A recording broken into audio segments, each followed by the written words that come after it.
তো hello guys, আসসালামু আলাইকুম। আমি মোহাম্মদ তানভীর হাসান ইয়াসিন। তো মূলত বেশি কথা বলবো না, তো মেন জায়গায় যাই দেখা হচ্ছে। তো মেনলি উদ্দেশ্য যাচ্ছে আমরা 3-4 জন হুন্ডা নিয়ে কাজের বাজার, সেটা হয়তো আটগড়ি এবং গয়েশপুরের মাঝখানে, একে গোপালপুর বলে। গোপালপুর স্কুলের সামনেই, আগে ছিল রাস্তার কাছে, এখন হচ্ছে একটু ভিতরে গেছে। তো বেশি কথা বলবো না, আপনার সরাসরি ভিডিওটা দেখেন তাহলে বুঝতে পারবেন না। কিন্তু একটা জিনিস বিষয় দেখলাম, রাস্তা যাতে যাতে রাস্তার পাশে বড় বড় পাহাড়, এই সামনে গান কাটতেছে বড় বড় পাহাড়। এই পাহাড় আছে কিন্তু মূলত এই তো জন্য না, এই সামনে ছিল আগে আসছে ডাস্টবিন, এখনো আছে এক ব্যান নদী। তো মূলত কি বলবো, কি আবার তোমার প্রচার ভাবতেছি। তো 3 জন যাবে এখন ডাইরেক্ট কাজের বাজারে। এটা এমনি সেরকম একটা ব্যানও হয় নাই, আজকে হাতে হুন্ডা পাইছি, তো আজকে যাবো আমার শিওর।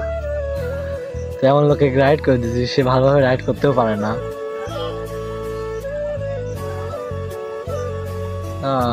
শর্ট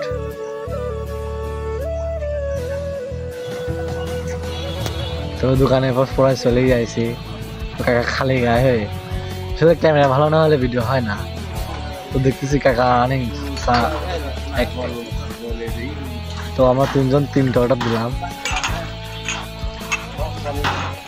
কাকার অবস্থা, কাকা ঘামে একবার সার মতনই হয়ে গেছে, সারাদিন আগুনের মধ্যে থাকে, তো যার অবস্থা একবারে সেই। কিন্তু ভিউ এনে সেই পাশেই নদী কাটতেছে। আমি মনে মনে ভাবতেছি, সারা এই ব্যবসাটা একদিন আমারও দেওয়া লাগবে না, এই পড়াশোনায় লাভ নেয়।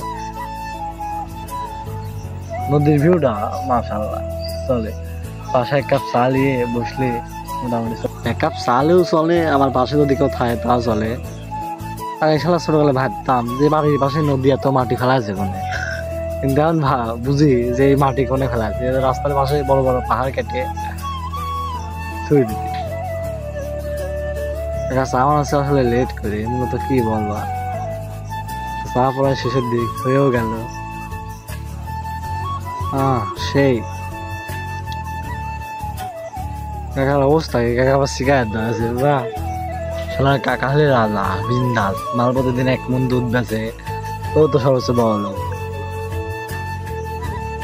রে বাবা। এই মান আবার কি করতেছে, ফটোশুট করতেছে। বাহ, তুমি ভাবতেছি শালার ব্যবসা করবো, টাকাদারি করবো। আমার বিন্দাস হিরো আলম, হিরো আলমের অবস্থা নাকি শালা চুল গালা গাছে আসেন না, এই দেখছি।